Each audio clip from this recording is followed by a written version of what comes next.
Welcome to simple சமையல். இன்றைக்கி சிம்பிளாக மொறுன்னு எப்படி உருளைக்கிழங்கு வறுவல் பண்ணலான்னு பார்க்கலாம் வாங்க. உருளைக்கிழங்கு வாஷ் பண்ணிவிட்டு இந்த மாதிரி மீடியம் சைஸில் ஒரே மாதிரி கட் பண்ணி வச்சுக்கோங்க.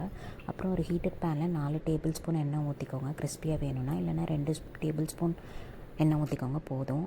எண்ணெய் சூடான அப்புறம் கட் பண்ணி வச்சுருக்க உருளைக்கிழங்கு ஆட் பண்ணிக்கோங்க. நான் 600 கிராம் உருளைக்கிழங்கு யூஸ் பண்ணியிருக்கேன். அதுக்கப்புறம் இதை நல்லா வதக்கி விடுங்க ஒரு நிமிஷத்துக்கு. அதுக்கப்புறம் உப்பு ஆட் பண்ணிக்கோங்க. உப்பு ஆட் பண்ணிவிட்டு நல்லா திருப்பி வதக்கி விடுங்க. இந்த ஸ்டேஜில் உப்பு ஆட் பண்ணால் ஒரே மாதிரி அது ஸ்ப்ரெட் ஆகும். அதுக்கப்புறம் உருளைக்கிழங்கு வேகமாக குக் ஆகுங்க. இது ஒரே மாதிரி பரப்பி விடுங்க. அப்போ தான் எல்லா உருளைக்கிழங்கும் ஒரே மாதிரி குக் ஆகும். அதுக்கப்புறம் நல்லா நீங்கள் கிளறி விடுங்க.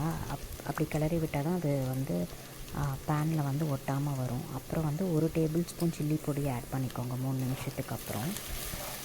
அதுக்கப்புறம் நல்லா வதக்கி விடுங்க.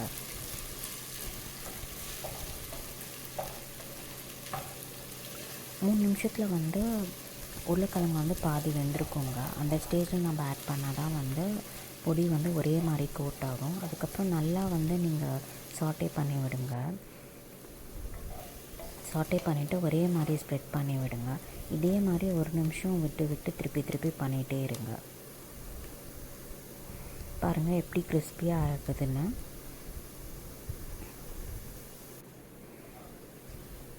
நம்ம சில்லி பொடி ஆட் பண்ணிவிட்டு ஒரு 7 நிமிஷத்துக்கு இந்த மாதிரி நம்ம கிளறி விட்டுட்டே இருக்கணுங்க. இது நீங்கள் ஹாப்பில் பண்ணிங்கன்னா இன்னும் கொஞ்சம் உங்களுக்கு டைம் ஆகும். உங்களுக்கு எந்த லெவல் கிறிஸ்பினஸ் வேணுமோ அந்த அளவுக்கு நீங்கள் டைம் பார்த்து பண்ணிக்கலாம்.